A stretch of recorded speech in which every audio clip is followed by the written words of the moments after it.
All right, so let's just look at some basic instructions for sharpening our dental instruments. One of the main things is the grasp of the instrument. So we know we hold the instrument in our non-dominant hand in a palm grasp.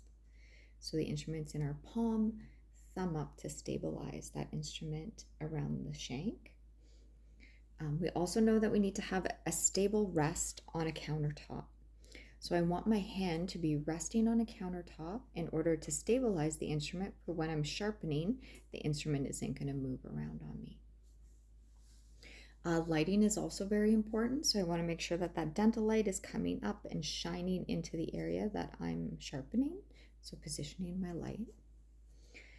Holding the stone, so I'm holding thumb on the top, finger on the bottom, and any other loose fingers in the back side here, so not on the face part that I'm using, so that I'm not in the line of fire.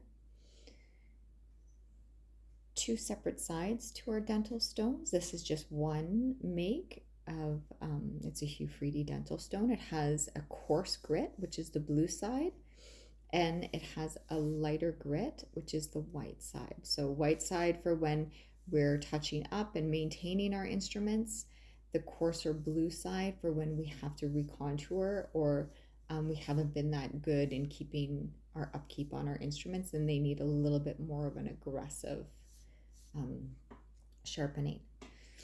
So those concepts, so stable hand, good grasp, proper safe grasp of the stone.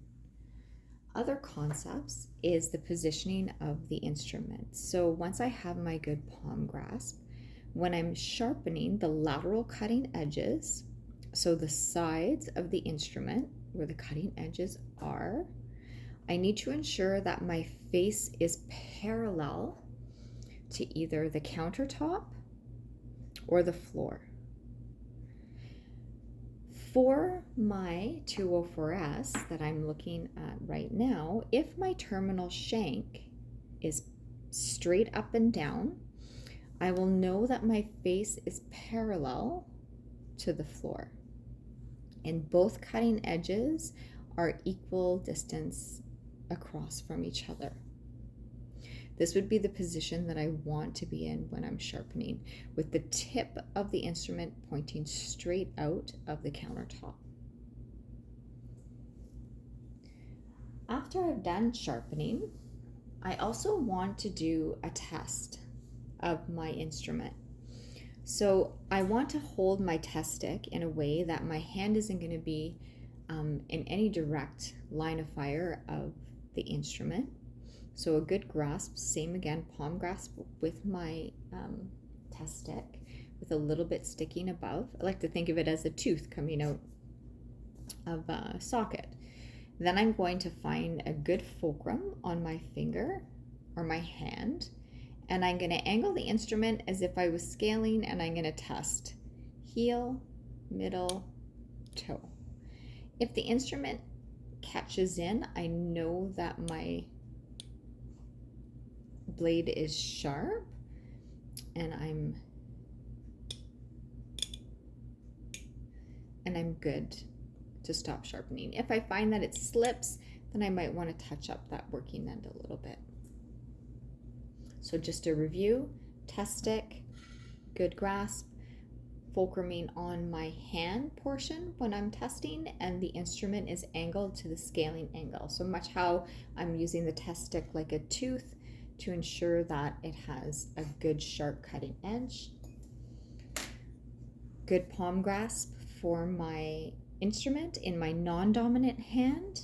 My stone is placed in my dominant hand, and I want the thumb on the top and the fingers on the bottom, and everything out of the line of fire. And if that means I need to tuck some fingers in behind when I'm sharpening back here, and I'd be using the white end, then that is okay as well. Face parallel, and when I'm doing the lateral cutting edges, the sides of the instrument, the tip is directed directly out, straight out of the countertop. When I need to sharpen on a curette or area specific curette, being a Gracie, their design is a rounded toe and a rounded back. So when I'm doing the lateral border or the lateral cutting edges, same concept applies. Good grasp. Tip of that instrument is directed straight out from the countertop. I also need to round or contour that toe every time I sharpen. And when I do that, I'm going to change the angle of where that's facing. So when I'm doing the toes, the instrument then will be, the tip will then be directed either to the left or to the right instead of straight out from the countertop.